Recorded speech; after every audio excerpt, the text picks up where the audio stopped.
नमस्कार दोस्तों, आज की वीडियो बहुत ही महत्वपूर्ण और लंबा होने वाला है क्योंकि आज हम एक ऐसी प्रोपेगेंडा की धज्जियां उड़ाने वाले हैं जो तथ्यों के नाम पर परोसा जा रहा है, लेकिन उसकी असली मकसद हमारे आस्थाओं की जड़ों को खोखला करना है। आजकल एक सोशल मीडिया पर बहुत ही बड़ा ट्रेंड चल रहा है, खुद को बहुत बड़ा फैक्ट चेकर और इंटेलेक्चुअल बताना, और इसी आड़ में करोड़ों जनताओं को प्रभु श्री राम के और हमारे शास्त्रों के ऊपर कीचड़ उछालना। जी हाँ, हम बात कर रहे हैं ध्रुव राठी की।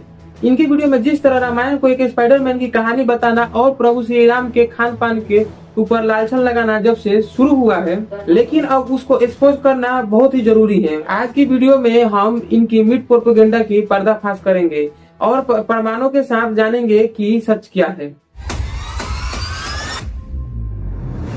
ध्रुव राठी ने रामायण को मैथोलॉजिकल स्टोरी बताकर एक स्पाइडरमैन से तुलना कर दी। उनकी लॉजिक है कि स्पाइडरमैन नकली है और न्यूयॉर्क असली, उसी प्रकार अयोध्या असली है और राम काल्पनिक। ना कि यह तुलना हास्यास्पद है, करोड़ों लोगों की अपमान है। महर्षि वाल्मीकि ने रामायण को इतिहास कहा है, जिसका अर्थ है इतिहास, यानी कि यह वास्तव में हुआ है। रामायण के खगोलीय गणनाएं आज के सॉफ्टवेयर पर एकदम फिट बैठता है। क्या स्पाइडरमैन की कहानी में ऐसे कुछ सटीकता मिलती है? बिल्कुल नहीं। ध्रुव राठी ने मजाक उठाया कि कैसे कोई इतना बड़ा पहाड़ उठा सकता है। रामायण तो छोड़िए, ध्रुव राठी ने हनुमान चालीसा का वह दिव्य पंथी भी नहीं सुनी, जैसे कि अष्ट सिद्धि नवनिधि के दाता, अश्वर दीन जानकी माता। हनुमान जी के पास दो सिद्धियां थी, लगी माँ यानी कि छोटा, यानी महिमा यानी कि बड़ा। आज की वैज्ञानिक क्वांटम फिजिक्स और इंटीग्रेटिव की बात कर रहा है, जो कि हजारों साल पहले हमारे ऋषियों ने सिद्धियां के तौर पर प्राप्त कर ली थी, जो आपकी बुद्धि से बाहर है, लेकिन वह चीज असंभव नहीं है। अब आते हैं उस प्रोपेगेंडा पर। ध्रुव राठी जैसे लोग आधा अधूरा ज्ञान बताकर लोगों को भरमाते हैं। वह कहते हैं कि वाल्मीकि रामायण में लिखा है कि प्रभु राम मांस का सेवन करते थे। अगर वह सुंदरकांड की अध्ययन कर ले तो उसके पास बोलने की कोई शब्द ही नहीं रहेगा। हनुमान जी ने माता सीता को प्रभु श्री राम का हाल बताते हुए स्पष्ट कहा था, ना मांसे राघवो न भुटुकते न चापते मधु सेवते वन्यम सहितम नित्यम भक्ति श्रीवन पंचम। इसका अर्थ बिल्कुल साफ है, ना भगवान राम मांस का सेवन करते थे ना मदिरा का।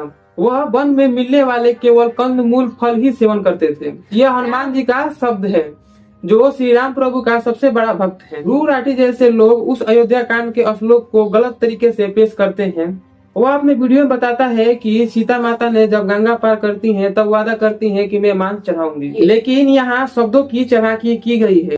संस्कृत और व्याकरण के जानकारों ने बताया है कि इसका अर्थ होता है गुदादार फल या अन्य, ना कि किसी जीव की हत्या से। वहाँ संकल्प था वास्तविक में फल फूल और अन्न के दान के लिए। माता सीता और भगवान राम मुनि व्रत पर थे, एक तपस्वी के लिए मांस छूना वर्जित है। अयोध्या कांड में वर्णन आता है कि जब भगवान राम वन के लिए निकले तो माता कौशल्या को एक वचन, उधर से ही बसानी बसा में बिजने बने मधु मूलम फैले जिनम हित्वा मुनि वदामिसम। भगवान राम 14 वर्ष तक वन में रहने के लिए ऋषियों की भांति संकल्प किए थे। आमिष यानी मांस और तामसिक भोजन के लिए पुण्य त्याग किए थे। जब एक शब्द पर भगवान राम अपने छोटी माँ के वचन के पालन करने के लिए राजपाट छोड़कर जा सकते हैं, तो क्या अपनी सगी माँ के लिए आहार का वचन तोड़ देंगे? यह सोचना ही हास्यास्पद है। ध्रुव राठी अपने वीडियो में दावा करता है कि 45% ब्राह्मण मांस खाते हैं। यह परंपरा बहुत ही पुराना है। वह सारा श्रेय बौद्ध और जैन धर्म को दे दिया कि उन्होंने हमें शाकाहारी बनाया है। यह पूरी तरह शास्त्रीय बात है। हमारे वेदों में शुरू से ही अहिंसा का विधान है। ऋग्वेद 10:87-16 में उल्लेख मिलता है कि जो पशुओं की हत्या करके अपने पेट को भरता है वह दंड का पात्र होता है। हमारे वेदों में अग्निया शब्द का प्रयोग हुआ है। इसका अर्थ है कि जिसे कभी नहीं मारना चाहिए। ध्रुव राठी को रामायण में बस खाली मांस ही दिखता है, लेकिन उसमें सबरी का बेर नहीं दिखता, जो कि हजारों सालों से वह इकट्ठा करती थी। अगर प्रभु श्री राम मांसाहारी होते तो सबरी हजारों साल से चुन चुन कर बेर नहीं रखती। रही बात मारीच की, तो वह भूख मिटाने के लिए नहीं था।